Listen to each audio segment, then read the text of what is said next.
number 10, we've got Aquaman. Looking specifically at the redesigns that occurred between the Super Friends era and the 90s look. There's no arguing that the Super Friends look is pretty corny. Some would say that any redesign would have made it better, but what went into making Aquaman go from looking like this to looking like this was a decision that not only changed the way we saw Aquaman, but how we knew him as well. Firstly, the original look has him extremely clean looking, like he's been untouched by any battle, which we all know isn't true. And maybe that's just how superheroes were illustrated back then. But the 90s look has him with a harpoon for a hand, no shirt, and this sweet metal chest piece that just makes him look like he's really from the depths of the ocean. His trident also has a major redesign here that gives a more menacing look, like it's really designed to do real damage. And maybe it's not quite part of the costume, but the long hair and beard just seem like the right choice for Aquaman that should have been a thing from day one maybe. But maybe that's just me. Number 9, the Hulk. Now, this isn't exactly a redesign, and I'll give you that. It's more like a mistake. It's a mistake that led to one of the most iconic characters for Marvel. When the Incredible Hulk first appeared in Marvel Comics, his skin was actually a gray color to keep him indistinguishable from any real-world race, as Stan Lee wanted. But an issue with the colorist's ink actually led to the character coming out looking green, which, I mean, you still get the desired effect. Stan actually ended up liking the green more, and they stuck with it. Good call, Stan the man. We miss you. Narratively, they even gave a reason for this. At first saying it was prolonged gamma exposure, and later saying that Grey Hulk was an alternate personality version of the Hulk. At number 8, we have Wolverine. Wolverine's costume has had many changes over the years, but the change from the original yellow look is a significant design choice in the right direction. The thing is, Wolverine looks pretty cool in the original X-Men uniform, but something about this darker look feels like it complements his personality more. The red eyes and the black-gray tones in this outfit are so cool and much more menacing than the classic yellow tiger stripe design, which reflects what X-Force stands for as well. X-Force is a mutant organization put together by Wolverine himself, which applies lethal force if the mission calls for it. It makes sense that Wolverine would be behind something like this because of his inherent Machiavellian outlook on life. This character has lived for so long and through so much that his jadedness has become a staple to who he is. And this redesign just strikes me as being a more accurate portrayal of who Logan is behind the costume. Number 7.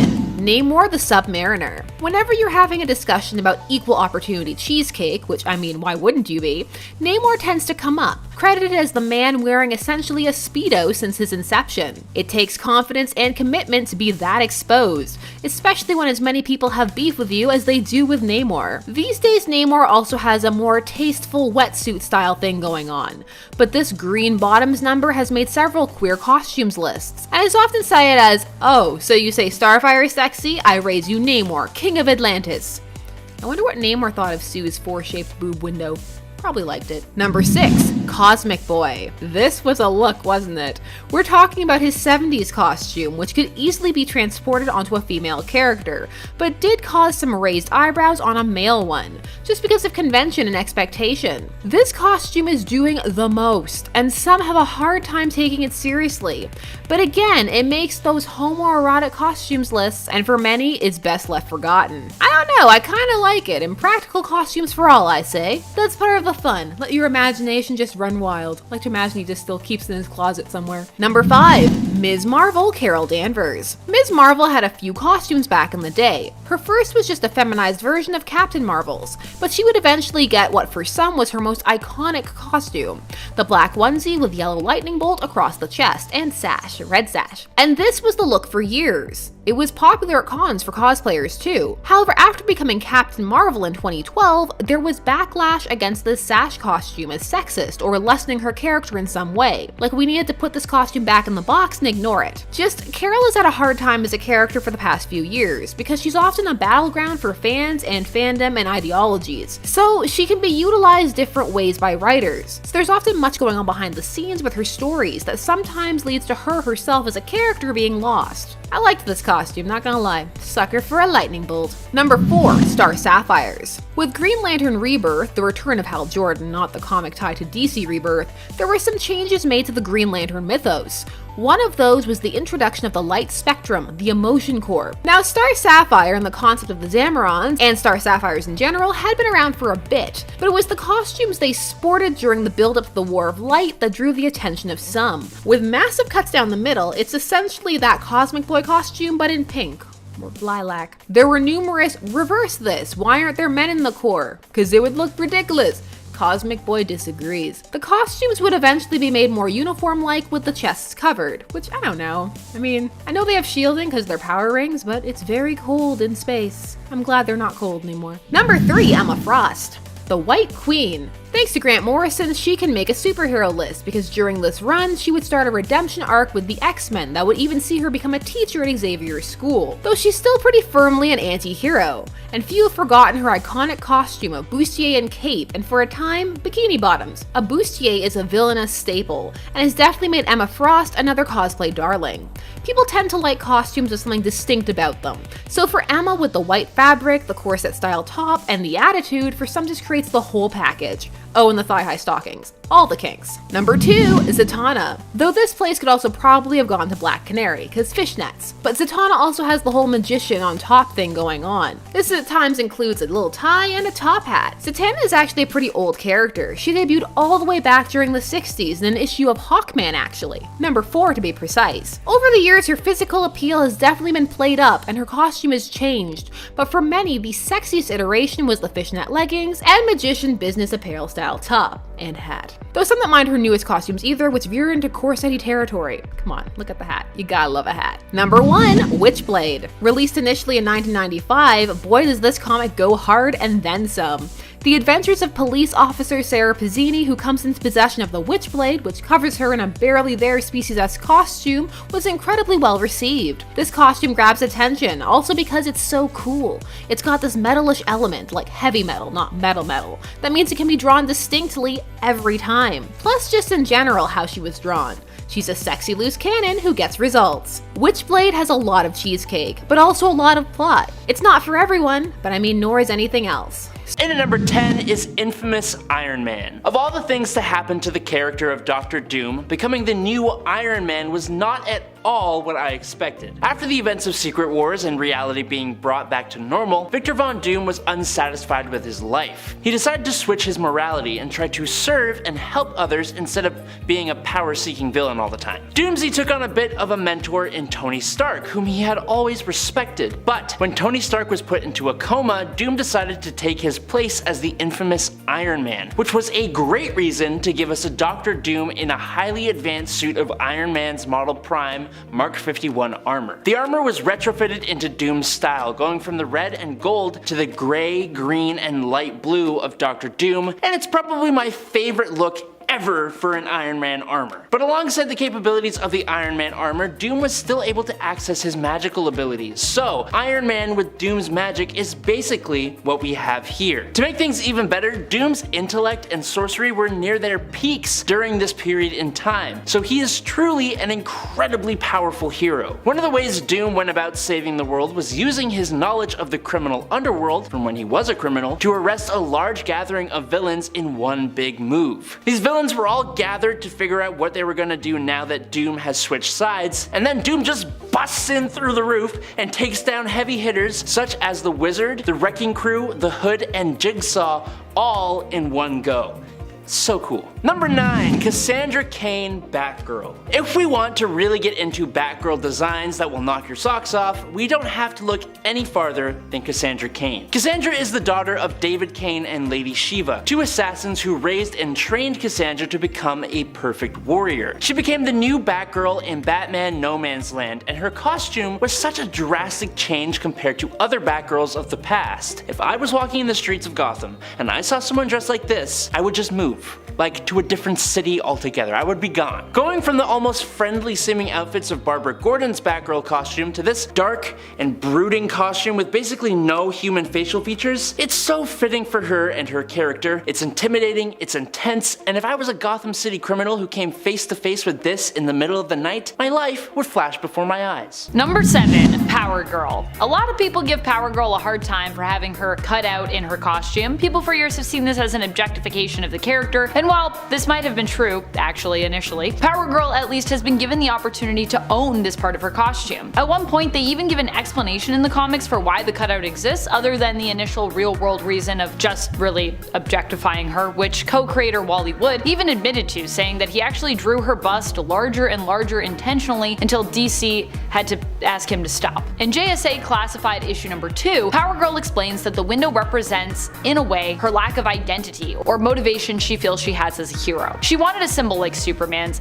at that spot in her costume, but wanted to find her own symbol to represent who she was. She didn't want to copy others related to her by giving herself the same S that both Supergirl and Superman wear, but at the same time she struggled to figure out what that symbol should be for herself, what it and what she wanted to represent. And she even talks about how the hole in the costume kind of is like representing a hole inside herself, if that makes sense. Now, while some have made fun of this explanation, saying she could have just covered up and left a blank white spot on her outfit where her chest is, I actually kind of like it for Power Girl, who is a character that has often struggled with living in the shadow of other super family members' identities. Number 6. Azrael Batsuit. When Azrael took over as Batman in the 1990s following the Nightfall story and Batman having his back cracked in half by the villain Bane, the idea by Batman editor Denny O'Neil was to show just how the real Batman was so much better than some quote extreme hero, which was what people in the 90s seemed to be completely obsessed with. All this to say that Azrael's Batman was intentionally over the top to prove this point. Starting as just another Batman suit, he still upped the ante by giving the gauntlets claws. Very edgy, literally. But as he went on as Batman, he got more and more extreme, and so did his costume. With a blue, black, and gold color scheme, the suit became more armor-like, loaded up with pouches, huge bladed gauntlets, a blue bat helmet with red glowing eyes. The cape gained massive pointed shoulders. Time kept going on, and so did Azrael's grip on reality, until he replaced the blue of his suit with red, added multiple spikes onto his cape's shoulder area, and made his cape appear more wing-like with multiple different strands of fabric. The only problem with all of this is I think it actually looks really freaking cool. Maybe I'm crazy, but it's just super awesome. When DC brought him back as Batman for Tales from the Dark Multiverse Batman Nightfall story, they made a more subtle change to his look that felt more in line with the character's own history and affiliations, and every single one of the suits he has worn as Batman, to me, not only look really cool, but they also are really good storytelling devices. Number 5. Vampirella. When it comes to Vampy, there are many people who take issue with her outfit. And while for someone like Red Sonja, who literally is a barbarian running around in a chainmail bikini, I get the complaints regarding the skimpy outfit in terms of practicality, I think for someone like Vampirella, her look actually does make sense, and even actually works to her benefit. Vampy is a vampire who, depending on the origin you prefer, either came from a planet of space vampires or came from basically hell, being the daughter of the biblical Lilith. Vampires thematically tend to be used to explore the themes of promiscuity, repression of physical desires, and empowerment in regards to one's body, the use, control, and manipulation of it. So as a vampire alone, I actually think this outfit really works. But then you also consider that this costume was designed in the late 60s by a woman who was also part of the underground comics movement, Trina Robbins. Robbins throughout her career has been involved in feminist writings and art, and has also promoted the idea of women reading comics and getting involved in the comic book industry. As such, I've always seen Vampy's initial costume as one that represents women owning and loving their bodies and the deadly allure of the vampire. Number 4. War Machine: The Crossing. War Machine is plagued by an issue that not a lot of other comic book characters have to deal with, that being that his character was a spin-off of a much more popular hero, Iron Man. War Machine's armor was a more obviously combat-inclined Tony Stark designed version of Iron Man's armor, and during the 90s and his solo series, Marvel wanted to distance the character from Iron Man. Stark just happened to be the villain of the Avengers The Crossing event that we just talked about with Thor, and because of that, Rhodey could not get another suit of armor from him after losing his original armor. So, instead, he was chosen by a race of warrior aliens known as the Eidolon, I think is how you pronounce it, to wear a special armor called Warwear, and funnily enough, it was because of his connection to Stark. This armor was intentionally designed to look very alien, and it succeeded in that. It was really weird looking, like just look at it. And yet, here I am to say, while it was super strange, it is also kind of really cool, and it definitely pushes the character's look way off from Tony Stark and his armors. The colors, the build of it, its capabilities, the fact that it looks almost organic, how the helmet only covered half of his head, it's all so different from Stark and is incredibly unique in general. Fortunately, or fortunately depending on your preference, Rhodey gave up the warwear by sacrificing it to erase all information about the Iron Man technology from Stark Enterprises servers. Number 3, Black Bolt. Oh my goodness, I love Black Bolt, but I cannot get over the tuning fork on his head. Overall, I would say his costume is pretty cool and sleek, although it kinda looks like it would be challenging to get into, honestly. Is Black Bolt bald, by the way? I don't think he is. If he's not, he must have to smooth his hair down every morning and then like put a cap on before he pulls the suit on over his head. I'm not sure what exact textile his suit is made out of, but I can't imagine covering your hair in this way every day would be good for it or comfortable. People say wearing hats constantly is actually not good for your hair, so I can imagine a suit with an attached head cap, headpiece, head mask would be even worse. However, when it comes to Black Bolt, his little glider wings and his tuning fork actually do make some sense in terms of his powers and his character. His tuning fork actually helps him to channel his powers, giving him greater control, and his little glider wings attached to his arms would actually make it easier for him to move around when he's flying. Because yeah, Black Bolt can actually use his speech-centered electron manipulation powers to also fly. So yeah. Number 2, Electric Blue. In 1996, Superman had absorbed a massive amount of energy and attack from an enemy. He survived the ordeal, but strangely enough, the robots at the Fortress of Solitude no longer recognized his DNA as Kryptonian. Superman then also temporarily lost his superpowers as part of a crossover called Final Night, where the Earth's sun was extinguished. Ultimately, the sun was reignited, and when he went to charge up and get his powers back, his powers began changing. He became much faster. His invulnerability now became intangibility, his X-ray vision displayed the electromagnetic spectrum, his super strength became him magnetically lifting things, and he gained the power to emit electricity. The downside was that he ended up becoming supercharged with solar energy to the point where his body could no longer process it in a way it used to, and he basically imploded into a mass of energy. Luckily though, he was saved by wearing an energy containment suit created by Emil Hamilton and Lex Luthor. He was now able to control his vastly different powers, but he required the suit to stay intact. The suit itself is not bad at all. I actually really like the look of this super suit. He looked awesome. The problem is, this is Superman. Changing him in such an absolutely drastic manner did not go over well with fans, and eventually those powers went away and he went back to the status quo as all comic characters do. But he still looked pretty cool.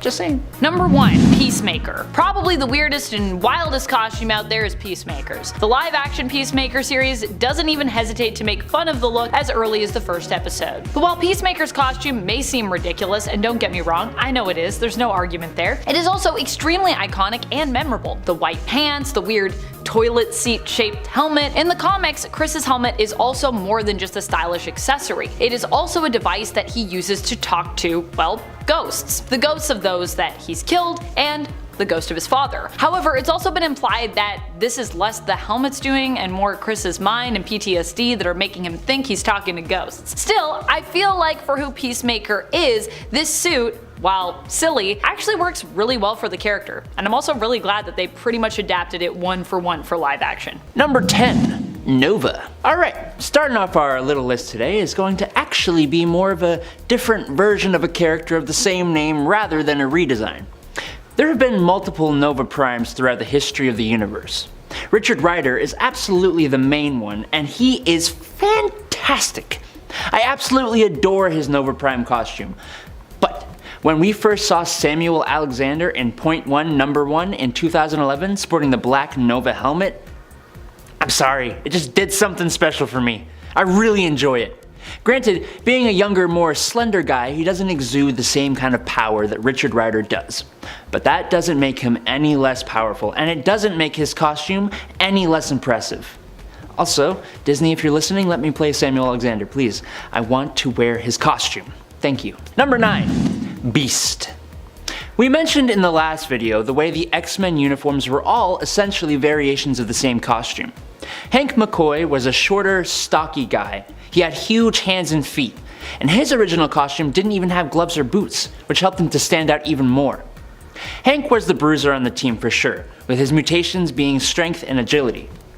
But while he may have been a somewhat odd-looking guy, he was still fairly human-looking. That is, until Amazing Adventures number 11 in 1972. Hank got a job at Roxxon, basically, where he developed a serum that acted as a catalyst for activating latent mutations for short periods of time, and then he drank it. The effects of this serum ended up making Hank grow gray fur. His muscles expanded, his ears became large and pointed, he got claws, and his canine teeth grew and became fangs. The serum further increased his superhuman agility, endurance, speed, and strength, as well as enhancing his senses. In Amazing Adventures 14, his fur would become blue thanks to Quasimodo, and he's been the same ever since. Whoa, slow your roll there. I gotta talk about how great you are. Every time you like and subscribe, it sends a ripple through the YouTube algorithm that makes this channel look just a bit more attractive. So thanks for doing that. Don't forget to check us out on Facebook as well. And I'll carry on making this video. Number 8, Scarlet Witch. Now, I don't know if everyone's seen the WandaVision show, but it's definitely one you should check out if you are a Marvel fan. One of the best parts, at least for me, was seeing Wanda Maximoff get a new look.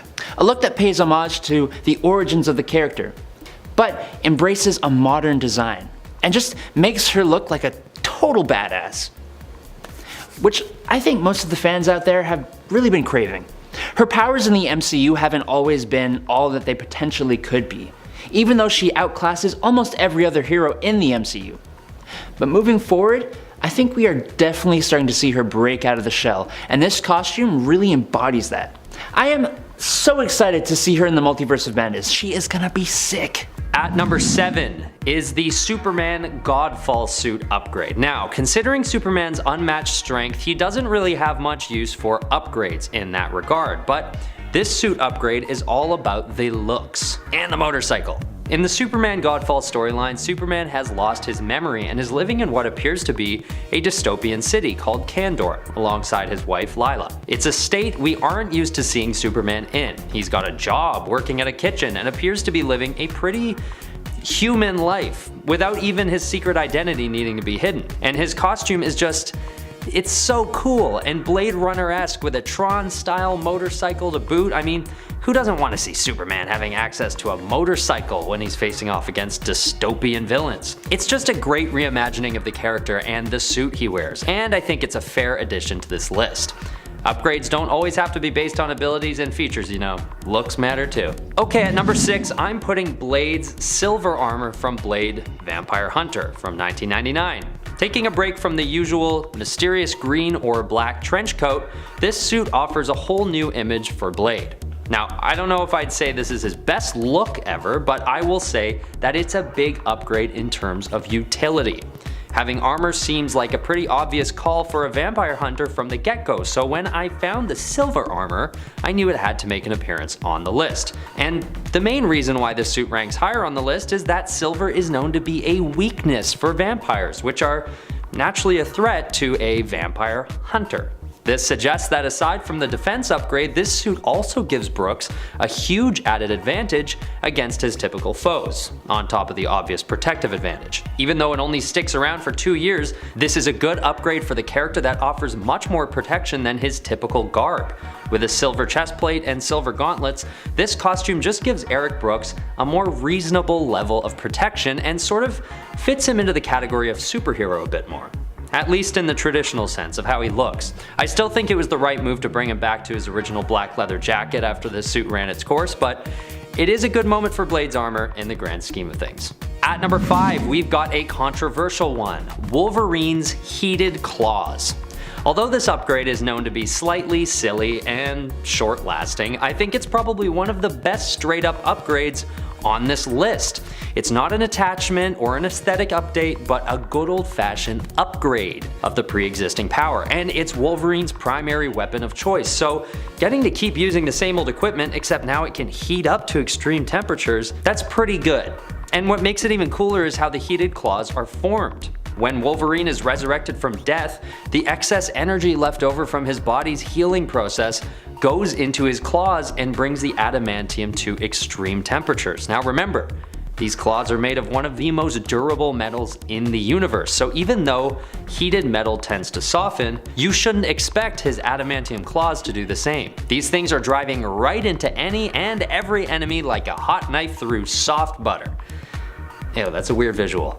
But it's true, and not to mention, this dude just came back from the dead, so you can expect him to be pretty angry and ready to take it out on anyone in his way. Okay, at number 4 is the Iron Spider suit. Now, this is such a huge upgrade that the word upgrade doesn't even do it justice. Now, if you've seen my list of the top 10 Spider-Man suits, you know that the hero has had many different suits and they are all useful in their own right. But this one is probably the most drastic change that the suit endures in the right direction. Designed by Tony Stark himself, this upgrade changes literally every aspect of the suit for the better. It gets these 4 spider legs with grips and cameras on the ends of them, allowing the wearer to use them to climb walls hands-free as well as use the cameras to see around corners. He's also got the same internal HUD system as Iron Man's suit, giving him heightened senses using the computer's intel, not to mention the sophisticated mask system that offers full filtration to keep him from facing a similar fate to Captain Marvel.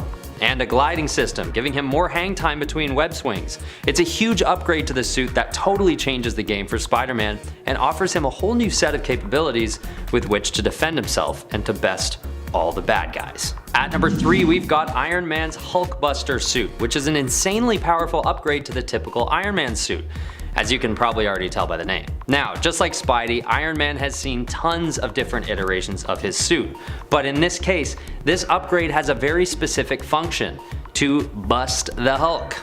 To fight the Hulk, yes. The goal is to get the suit to a point where it's ready to take on the Hulk. Otherwise known as Iron Man's Mark 44 armor, this upgrade gives Tony Stark all the tools he needs to take down a bad guy bigger than those he's used to. This thing has a missile launcher, a grappling hook, and something called automatic prehensile propulsion technology, which is basically a function that allows the armor to assemble on its own when it's called upon. And considering the Hulk's impulsive reputation, this feature would probably come in handy if the Hulk suddenly decided he wasn't on Tony's side anymore. On top of all this, he's got the built-in rams, which are used to add that extra oomph to Iron Man's punches. And if he decides that brute force is no use against the Green Giant, he's also got sleeping gas built into this thing. Although it's not super useful in the movies, this feature will definitely find its benefit at some point down the line if applied properly. At number 2 are Spider-Man's web shooters. I know this is the second Spider-Man upgrade on this list, but it's just a classic upgrade that must be mentioned. I mean, I would even argue that this is the ultimate superhero suit upgrade. And what makes this one really special is that it's the first time we're really shown how much of a scientific genius Peter Parker is. Sure, his character is established on the basis that he's very smart and proficient in biology, but this invention basically allows him to be Spider-Man. Not only does he design the shooters themselves, but he creates the web fluid, which is arguably one of the most useful and durable materials in the world. This list features plenty of upgrades that take an already powerful suit and bring it to a new level, but this entry is an upgrade that turns a guy with superhuman strength and reflexes into, well, Spider-Man. We all know about this one, and it's almost seen as a given at this point, but it really deserves credit for what it really is and was at the time of its creation. A huge step into Spider-Man's career as a superhero. Alright, at number 1 we have the Batman Justice Buster upgrade, which ranks high on the list because, once again, the word upgrade is a total understatement on this one. I break this one down in more depth than the top 10 Batman suits list, but basically, this suit is designed to take on the Justice League. So every element of this suit has some sort of benefit against each of the members of the Justice League, giving the mortal Bruce Wayne an unmatched advantage against any opponents, not just the Justice League. Considering the suit he dons before the Justice Buster is just his typical costume, having a mechanized suit that has processors that work faster than the Flash can move is a pretty big upgrade. And besides the many features specific for taking down the members of the Justice League, this suit just has huge defense stats and attack strength that would help Bruce in any combat situation. At number 10, we have Green Lantern's Power Ring upgrade that allows the rings to communicate with the other Green Lanterns in the universe. This feature, added by the Guardians of the Universe, is a huge upgrade that gives the ring a major advantage. Although there has always been an emergency beacon offered as part of the ring's powers, This is only meant to be used to relay to other Green Lanterns in times of distress. The homing beacon is a fantastic way to bring all the powers of the Green Lanterns together at any time, giving them that extra support whenever it's needed. Or even aside from combat situations, this is a great power to allow Green Lanterns to communicate with one another about strategy to better prepare themselves in the planning stages. Considering there are plenty of Green Lanterns throughout the universe, it would otherwise be extremely difficult to ensure that everyone is where they need to be at any given moment. Pretty nifty, and an underrated ability if you ask me. At number 9, we have Sam Wilson's Captain America suit. This is a huge upgrade for this suit, giving it vibranium wings, Gatling guns, and a nice little clip for the shield right on his back. While Captain America's suit usually doesn't change very drastically over the years, it's pretty obvious that it's due to the fact that Cap is strong enough that he doesn't need to rely on his suit to help him.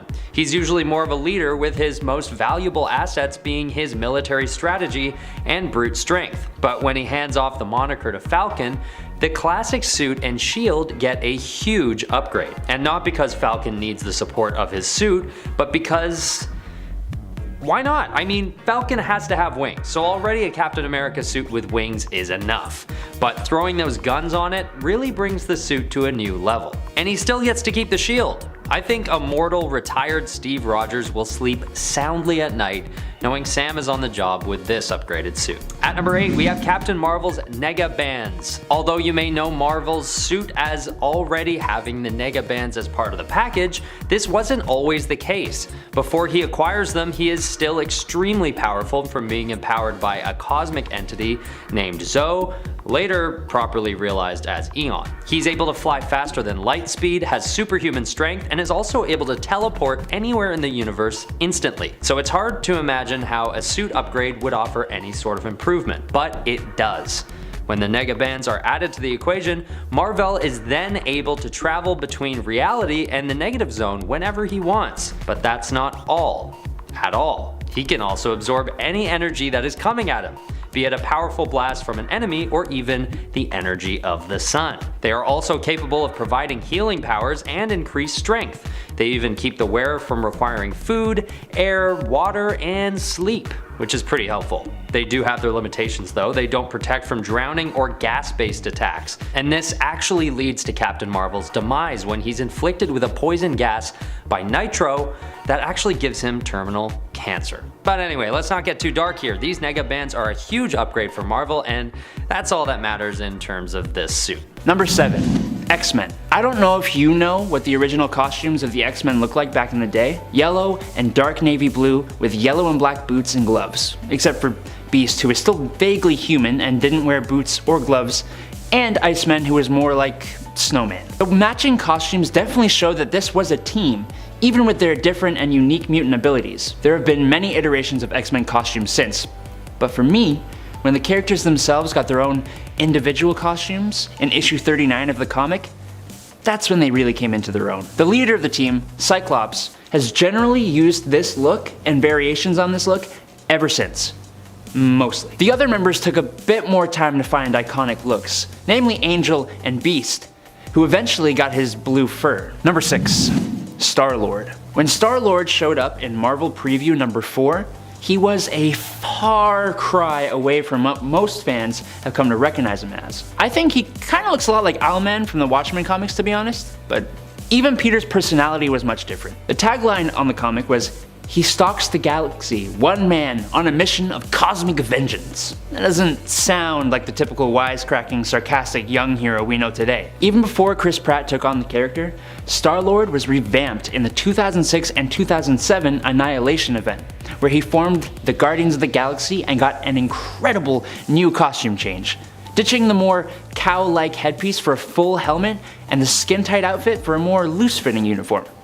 It just gives his character a much more distinctive look, in my opinion. Number 5. Green Lantern. Technically, this point can be argued with. This isn't so much a redesign as a wholly different character, but ask anyone who isn't deeply knowledgeable of the comics who the original Green Lantern is, and you're likely to hear them say Hal Jordan. Now, I'm just guessing here, but I think that has a lot to do with the fact that Hal Jordan's look, compared to the one of Alan Scott, it's just so much more iconic. Alan Scott sported a black cape with a red collared top, green pants, and a sweet normal looking belt. Sure, he is a different character and not technically an official Green Lantern, but when Hal Jordan came in with a green and black suit with hints of white, it just stuck. Let's just not talk about the movie version, okay? Number 4, Robin, Damian Wayne. We talked about Batman in the last video, so it's only fair we talk about his ward. Specifically, I want to talk about the costume of the newest Robin, and Batman's son, Damian Wayne. If we go back in time and look at the classic original Robin's costume, well, let's just say it kinda goes with the costume of the Caped Crusader at the time. In other words, it's incredibly impractical. I'm also thinking the bare legs wouldn't bode too well in the streets of Gotham, but that's just me. The costume was evolved over the years for sure, but the one that Damian wears when he appears as Robin in 2006, it's just like, ooh, I like it. You know, it's kind of hard to get specific on what makes this one so much better, I'll be honest. But if we just slap up some comparison pics, I mean, it's just better. Number 3, Ultimate's Hawkeye. The Ultimate Universe in Marvel sees a lot of changes to character designs that honestly kind of reflect the MCU looks just a little bit. Overall, I think the outfits are improvements on the originals. I want to give a big nod to Ultimate Thor. But I think the best of the character overhauls would have to be Hawkeye's Ultimate Universe costume. The black vest, the crew cut, and the red glasses make him look even more like a secret agent, which he is. It's also a bit edgier and darker than his 616 counterpart, which most of the Ultimates are considering the comics were aimed at teens. Fight me in the comments, but I definitely prefer this costume. Number 2. Batgirl. Batgirl first appeared in Detective Comics 359, sporting an all-black costume with a yellow bat symbol, belt, boots, and gloves. Personally, I didn't have much of a problem with this look. I thought it was simple, for sure, and quite basic. Just like the other members of the Bat family, Barbara Gordon also got a ton of redesigns through the years. But in 2014, when she got a redesign thanks to artists Cameron Stewart, Brendan Fletcher, and Babs Tarr, the new look, much like Damian's Robin suit, just made more sense. The costume was much more practical. More of a jacket kind of design with a removable cape. The belt was more casual, more like a holster design. Her design had much more personality too, this way, which really works for the character herself, who also has a strong personality. Number 1. Nightwing. Nightwing first appeared after leaving the Bat family in Tales of the Teen Titans Volume 1, number 44, and his costume was, honestly, not too bad. It was goofy for sure. Don't get me started on the collar, but with those gold wing designs, it was pretty cool. I'd be a fool though if I didn't say that the blue V costume that debuted in 1996 is the best suit that character has ever worn, if we don't take into account his newest DC Rebirth suit, which is basically just a slightly updated version of this one. The simple blue bird across the chest and into the arms, mixed with the rest of the suit being black, yeah, it's a simpler look, but one that ultimately works better than any other. Number 10. Superman. This version of Superman, the one in the Kingdom Come story by Mark Waid, with art by Alex Ross and Mike Carlin, is set in an alternate reality, Earth 22. Meaning, it isn't a baseline redesign for the character. For that matter, it isn't even a complete overhaul of Superman's costume. The only difference they made to the costume was that Clark's hair had silver streaks to show his age, and the yellow parts of his emblem were changed to black. Otherwise, his costume was a very classic Superman getup, but those two little changes, plus just the overall style of the art itself, did something to this Superman that for me, it just makes me tingle, you know? Number 9. Daredevil. When Daredevil first came on the scene in 1964, his look was different from the one most readers are used to. Instead of his normal color scheme, Daredevil instead had a predominantly yellow suit, with only parts of the suit being the familiar red color. Now, in my humble opinion, the yellow and red suit has its own perks. The overall design of the suit is fairly similar to what would come later, but I will agree that when he showed up in Daredevil number 7 with the all-red suit, courtesy of artist Wally Wood, it was an instant stick. It was more in keeping with the darker, brooding, street-level nature of his stories, and it stuck for, well, pretty much the rest of his publication. Hey guys, before we go on, I just want to say a quick little thanks for watching. I also want to say thanks for those of you that leave comments below. I read a lot of them, and you guys always have interesting and helpful things to say, so thanks. Don't forget to like and subscribe, and I won't forget to get on with this video. Number 8, the Punisher logo. Okay, I want to talk about this one for a couple of reasons, but let's just say it. Straight up, it's controversial, which always makes for a good discussion. Basically, the classic Punisher logo that has been around since the 70s got a bit of a redesign this year. Punisher has joined the hand And in doing so, he has changed his logo to resemble that of an Oni. There's also reason to believe that the symbol may reflect his status within the organization. Unfortunately, there is also a real-world political reason for the change. The logo itself was being adopted by real-world police officers, which is kind of odd considering Punisher is pretty anti-authority, and was even worn by some of those who were involved in the Capitol riots, leading Marvel to make a politically motivated change. Love it or hate it, it is the new look for the character right now. I'm not totally opposed to it, but I know at least a few of you guys out there are a little upset. Let me know what you think below. Number 7, Deathstroke. We always gotta include at least one morally ambiguous character on these lists. But at least this time, it's when he was actually acting as a hero. When Deathstroke was the leader of a superhero team, Defiance, he wore an awesome black and white costume. But not only did this costume change up his color scheme, he actually got a cape. Edna Mode would not approve. His black and orange color scheme is definitely a classic, and I'm not necessarily saying this is better, but I mean it comes extremely close. It's better. And the story it belongs to is such a good one. Check it out. Number 6, Superman's black costume. Alright, here we go. Look, he may have a mullet, but Superman in a black costume? I mean, come on. After the Man of Steel was resurrected in Superman Volume 2, number 81 after his death at the hands of Doomsday, he came back with an all-black costume with silver symbol and wrist gauntlet type things. I don't know about you guys, and I know a lot of people hate that mullet, but you put any hero in black compared to their usual color scheme, and I'm here for it. The costume would get a revamp in the Justice League live-action movie when Henry Cavill comes back to life, and it looked even better there. It may not have lasted too long, but I think this costume has a definite place in my favorite alternate superhero costumes. Number 5, Monica Rambeau. When Monica Rambeau showed up in her costume in Amazing Spider-Man Annual number 16, it was a statement. I liked it, honestly. It was simple and unique. I don't really like the underarm wing things, they were kind of weird, but ultimately it worked for the time. She has been around for a long time, being part of the Avengers, Next Wave, and the Ultimates.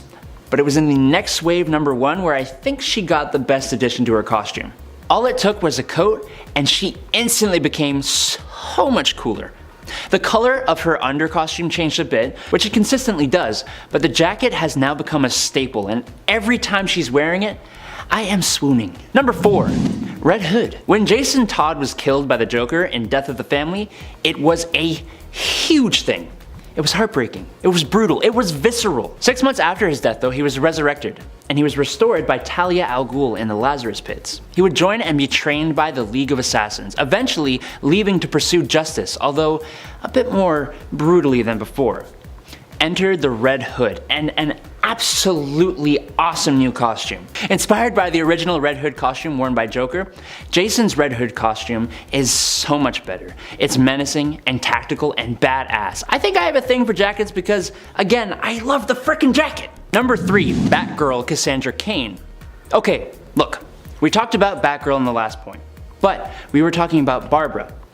If we want to get really into Batgirl designs that will knock your socks off, we don't have to look any farther than Cassandra Cain. Cassandra is the 4th Batgirl, and she is the daughter of David Cain and Lady Shiva, 2 assassins who raised and trained Cassandra to become the perfect warrior. She became the new Batgirl in Batman No Man's Land, and let me just say, if I was walking the streets of Gotham and I saw someone dressed like this, I would just move, like to a different city. It's so fitting for her, it's intimidating, it's intense, and if I was a criminal, it would give me nightmares. Number 2, Blade. When Blade first appeared in Tomb of Dracula number 10, he had an interesting costume choice. Blade sported a collared jacket with a bandolier, armed with stakes, riding boots, and let's not forget the super sweet yellow glasses. More of like a cool pirate with yellow goggles than a vampire hunter. He would have different variations of the costume. One that was actually pretty good was when he wore green goggles, a purple jacket and matching boots, green trousers, and a yellow belt. But in Night Stalkers number 1 in the 90s, he finally showed up in the leather, sporting a leather jacket, all black clothing with the katanas. Of course, this was born out of the 90s, but it stuck. It has evolved over the years, but the key things introduced have stayed. The leather. The leather stuck. Number 1. Storm. The X-Men Storm is one of the coolest looking characters in Marvel Comics, for me.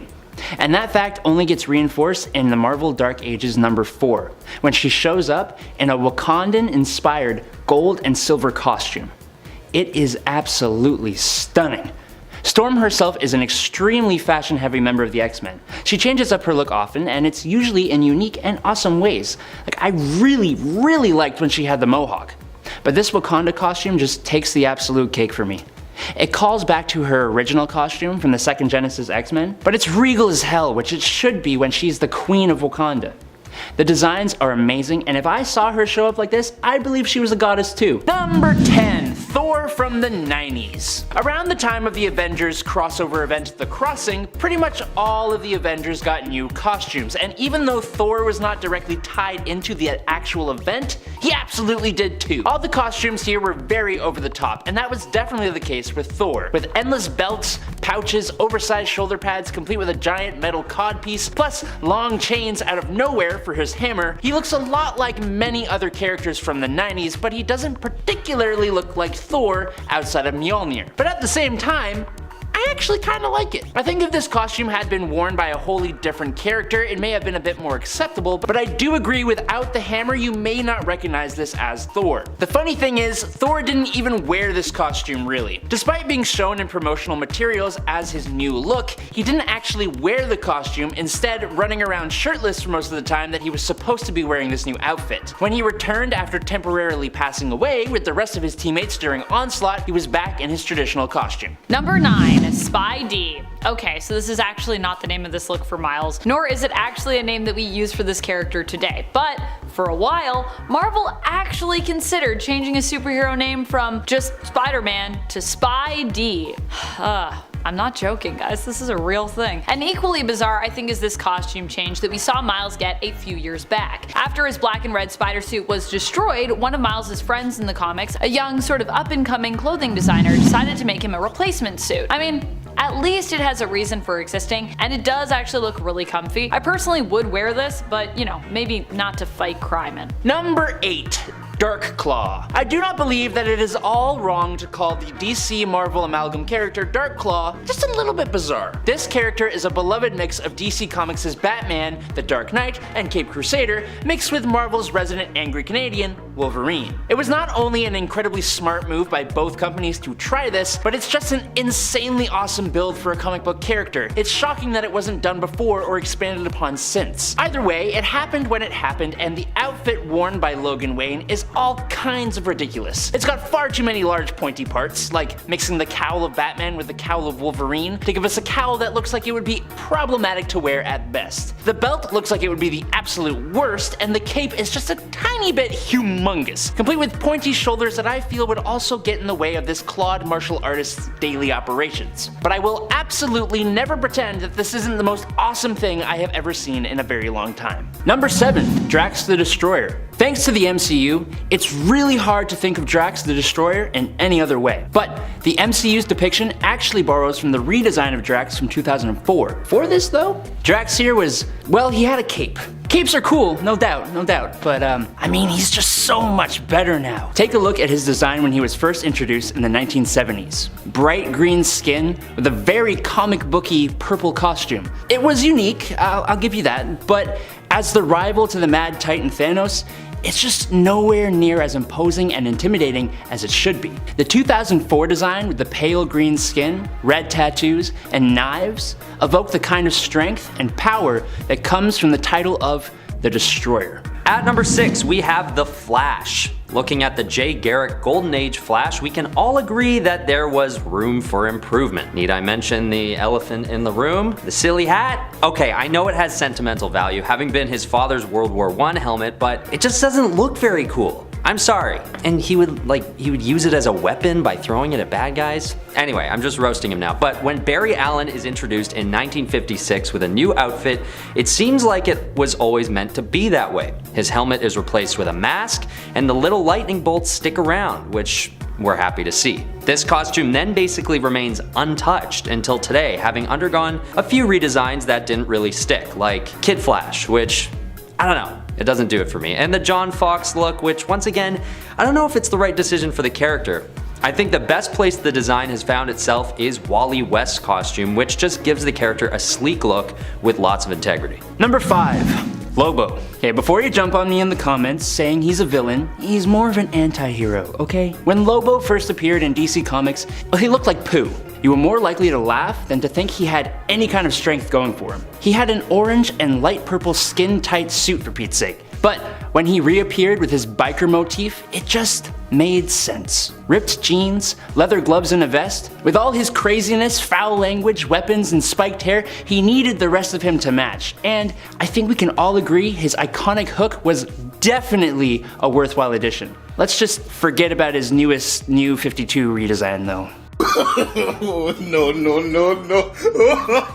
At number 4, we have Iron Man. This is one of the biggest redesigns on the list, and for good reason. The old Iron Man is made to look like he's literally wearing a big suit of armor that Tony Stark would crudely bolt himself into. But over time, with the way that the character's abilities become more advanced, so does the costume. It gets sleeker, more form-fitting, and the colors are toned down a bit, making for a more realistic look, tonally. Something I noticed that's a real eyesore from the original look is the design of the face. The original eye holes and mouth make Iron Man look kind of soulless, like there isn't even a person in the costume. And sometimes that was actually the case, but as Tony Stark's storyline is refined, it seems as though his costume gets less and less blocky as well. And this wasn't only the case for Iron Man, it was arguably the case for every other hero in this list and beyond. With comic books getting more legitimized over time, the depth of all the characters expanded, allowing for cooler, less fantastical designs that you might actually be able to imagine seeing in the real world. Number 3. Spider-Man. This is an arguable point. Spider-Man's red and blue classic suit is extremely iconic, and I don't think anyone thinks it's bad. The Sam Raimi version of that suit is beautiful, but if you tell me that you dislike the Black Venom symbiote or the black cloth version of this suit, 1, you're a liar, and 2, we can't be friends. This suit was actually designed by a guy called Randy Schuler for a contest Marvel had, and they paid him $220 for it. I'm not sure how that compares to today, inflation-wise, but that $220 bought the Spider-Man's greatest designs outside the original. So great, they even came up with excuses for him to wear it after getting rid of the symbiote version of it. Okay, at number 2 we have the Batman costume designs from the movies. This is a big one that I think a lot of people agree with. Looking at his original look from the 1966 Batman TV show and the redesigns that took place to get to Christopher Nolan's designs for The Dark Knight, it's clear to anyone that these were major steps in the right direction. Although the original look was probably meant to be a bit goofy, it still could have looked a little less like pajamas and still gotten the feeling across. This is an important transformation to analyze because Batman's original outfit speaks to how seriously comic books were being taken back in the 60s, and that was not very seriously. Honestly, Adam West looks like he pulled a $10 Batman costume off the secondhand shelf at a Halloween store in November. I mean, it barely looks like the cowl fit him. And then when we were blessed with the Dark Knight trilogy back in 2005, we were reminded that these days, Batman is a serious character that deserves a serious look. His suit got darker, more slick, and it finally looked like real armor, which makes sense for the subject matter, which has, over the years, gotten much more gruesome and violent. This was an essential redesign that demonstrates not only how far Batman has come as a character, but how far comic books have come as well. And the massive success of the Nolan trilogy suggests that people were ready for that change. Number 1. Carol Danvers. The original Carol Danvers Miss Marvel costume is so incredibly different from her redesign as Captain Marvel that you'd be forgiven for thinking they were different people at first. Her Miss Marvel costume was characterized by a black leotard with a big yellow lightning bolt, bare legs, and black boots and gloves. While being an iconic costume, knowing what we know of her backstory and looking at the tone and personality of her character, it didn't seem right for Carol Danvers. When she jumped on the scene with her red and blue pilot-esque Captain Marvel uniform with the shorter hair and the star emblem, she exudes the confidence and strength that her character demands. She even still kept the red sash belt thing, which was probably my favorite part of her costume. This is the suit that inspired her MCU costume with not a single trace or mention of her Miss Marvel suit. It is also the suit that almost everyone has gotten to know her by and has completely revamped and reimagined her character. Number 10. Harley Quinn from Suicide Squad in the DCEU. So this Harley look from the not too well received film has become iconic. The amount of Harley cosplays that were transformed by this costume cannot be denied. The year that film was released, this costume skyrocketed Harley to the #1 Halloween costume for girls. However, despite this, there were some who weren't fans. Criticisms were launched at the film for objectifying Harley and for making her a victim of the male gaze, to the point where in 2020, the director of the spin-off film Birds of Prey, later changed to Harley Quinn and the Birds of Prey for marketing purposes, forced the Suicide Squad director David Ayer to apologize for the costume, which he did at first, but then kinda sorta took back what he said when he realized some people were just gonna come for him and it didn't matter whatever he said. You're not gonna stop seeing this costume anytime soon though. Love it or hate it, it most certainly is a look. Number 9, Starfire. Starfire is one of those characters who has come to be known for being hot, and during the New 52 reboot, that hit a crescendo when some pool, bathing suit, and just her general costume for the early time of that era hit for some what was deemed to be too much or too spicy territory. It was essentially 2 cups of fabric. Someone somewhere could be fapping to that, and that's not okay, apparently. Someone call the Prude Patrol. Honestly, how you feel about stuff like this is going to vary, but it definitely stuck in some people's minds,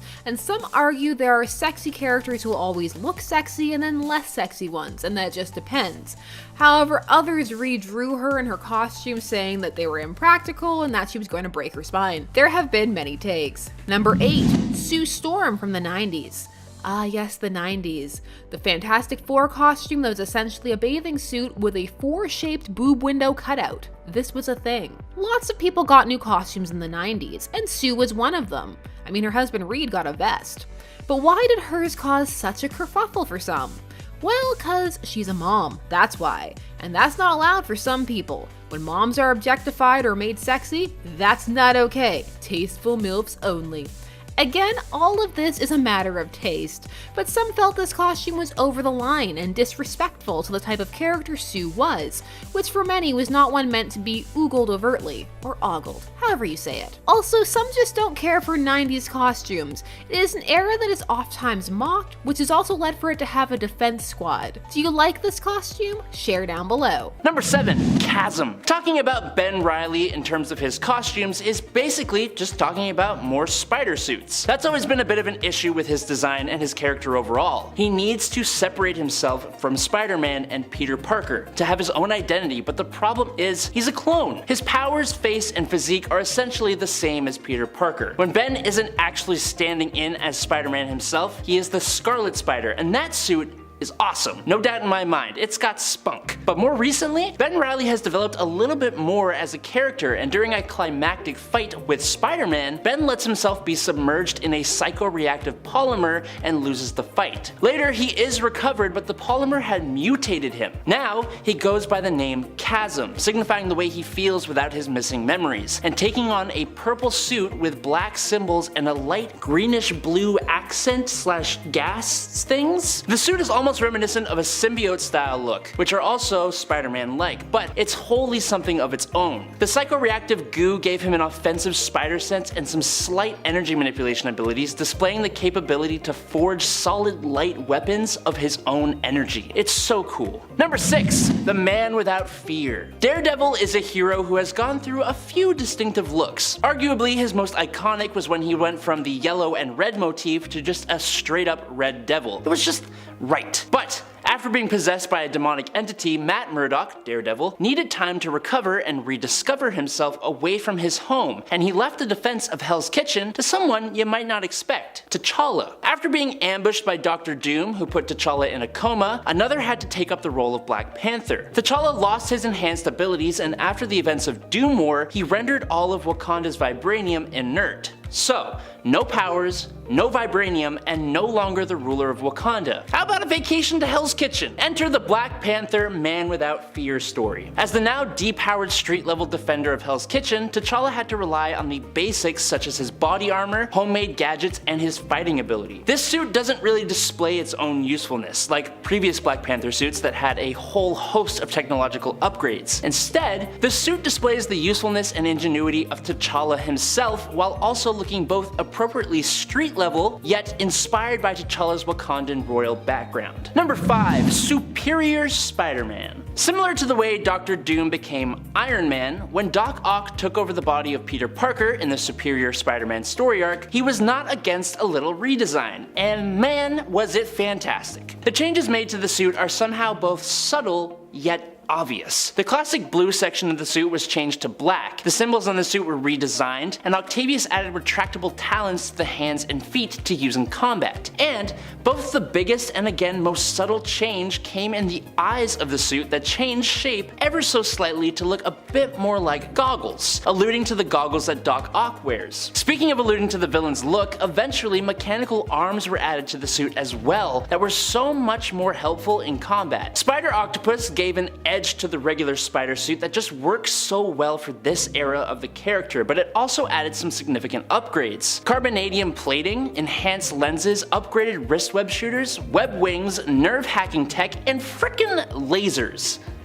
What? Number 4. The black suit. Spider-Man is showing up twice on this list, and it's for a very good reason. Spider-Man's red and blue classic suit is extremely iconic, and I don't think anyone thinks it's bad. The Sam Raimi version of that suit is beautiful. But the black spider suit that appeared in Secret Wars? Oh baby, that suit was something else. If you tell me that you don't like this one, you're a liar, and 2, we can't be friends.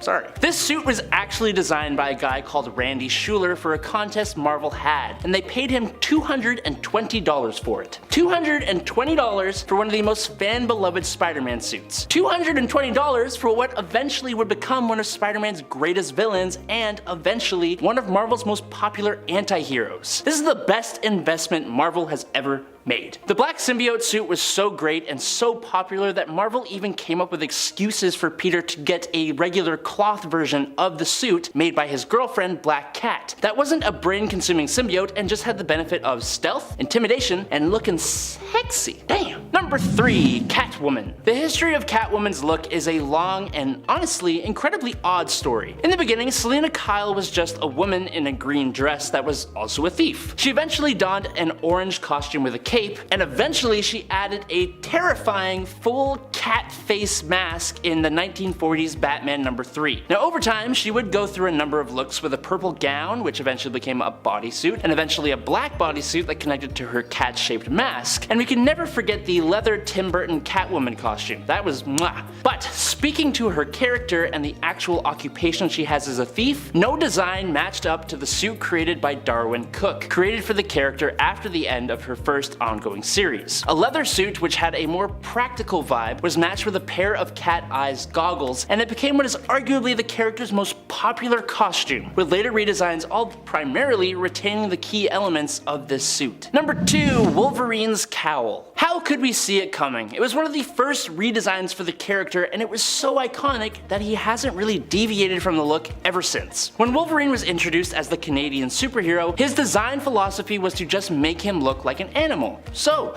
yeah, the whiskers and pointed ears really helped to emulate that. But once he became one of the key players in the giant-sized X-Men in 1975, a redesign was needed. Almost everything about his look stayed the same, except that now his cowl contained no whiskers, thank God, and his pointed ears became quite a bit larger. The change was so simple yet so necessary, and so iconic that it hasn't really changed since. And this was his first ever redesign. Number 1. Nipple suit. Batman relies heavily on his tech. His bat suit is probably the most important of that tech. It's highly advanced in terms of super suits, and it's constantly being improved and added to. Sometimes it gets a tech overhaul to battle a villain, like a zebra suit. Sometimes it will get a redesign to better personify where he is in his life, like the Zur-En-Arrh bat suit. But of all the suits donned by Bruce Wayne, one stands above the rest, and all it took was the addition of a pair of anatomic nipples. In both Batman Forever from 1995 and Batman and Robin from 1997, the director Joel Schumacher decided that he wanted his heroes to emulate human perfection, and so he was inspired by statues of Greek gods and heroes. This is why both of his batsuits worn by Val Kilmer and George Clooney have a shiny, muscle-adorned physique, and of course, nipples. It's really a very small detail, and if it wasn't for a close-up shot of just the chest and its extremely prevalent nipples, I might not have even noticed. But when you realize those nipples are there, you realize that no other superhero has nipples built into their costume. Iconic. Nice.